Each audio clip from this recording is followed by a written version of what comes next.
Hello, my name is Kendall Rose, and I'm here to tell you about the history of the horse. History was written on the back of a horse according to an inscription at the horse park in Kentucky. Since prehistoric times, the swift and powerful horse has been domesticated by humans for use as a draft horse, for military use, for transportation, and figured nobly in art and mythology. Riding horses was not practical until proper bits and other controlling devices were invented. The horse did not replace humans or oxen at heavy farm labor until proper equipment came along. Today, horses are used primarily for sports such as racing, show competition, rodeo, and pleasure riding. First, I will discuss with you the evolution of the horse, then the domestication of a horse, and finally, the history of the horse in the United States. Most of the information I'm sharing with you has came from a book I have studied called Equine, 2nd edition, written by Rick Parker. I also obtained information from another book by M.A. Levine and a website by Inmate. The evolution of the horse didn't start in a straight line towards the goal like a ladder. Rather, it was like a branching bush, with no predetermined goal. Many horse-like animals branched off the evolutionary tree and evolved along various and unrelated routes, with different numbers of toes and adaptations to diet. One genus, Equus, is the only surviving branch of one mighty sprawling evolutionary bush. Of the several species within that genus, Equus caballus is today's true horse.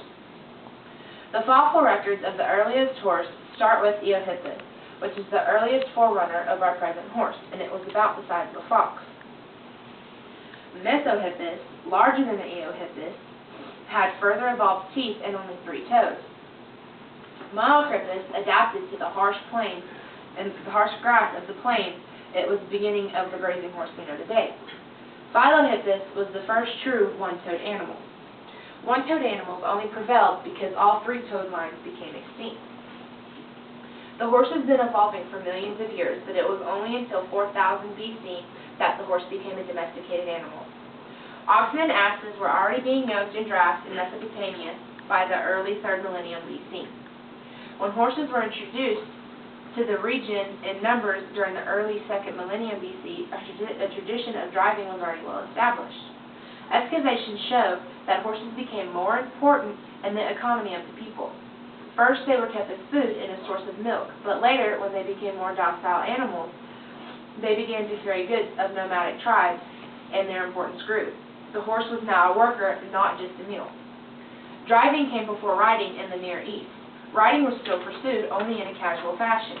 Large chariot horses and disciplined military mounts came only after 1000 BC. The state of riding before 1000 BC was only considered as grooms or messengers. At first, riders may have controlled their mounts with just a simple rope around the mouth or with some sort of hackamore. Antler cheek pieces, which served as tablas with soft mouthpieces of rope or rawhide, had been found at sites of the earliest domesticated horse on the seas north of the Black Sea. After the horse became domesticated, it eventually came to the United States. The first Spanish conquistadors came to the Americas in the early 1500s. For the many horses the Spanish brought with them, the voyage of the Americas was considered a real homecoming.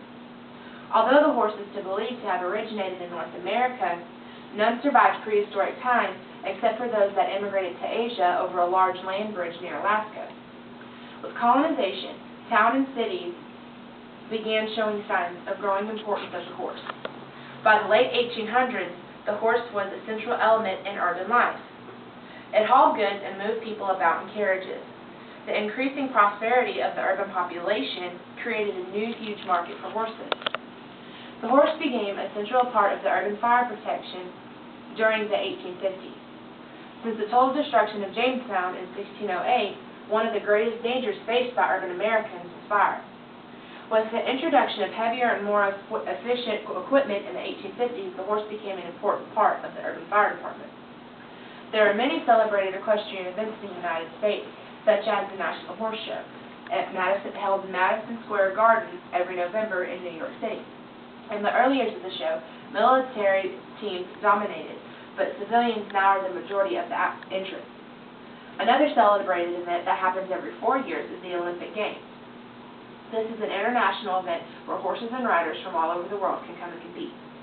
Also, rodeo began as an amusement among cowboys after a long cattle drive. It wasn't long before the popularity grew and the first rodeo with paid attendance was held in Prescott, Arizona on July 4th in 1886. The National Finals Rodeo is held every November and is still popular today. The horse has had many jobs and uses since its discovery. First, we talked about the stages of evolution the horse went through to become the horse we know today.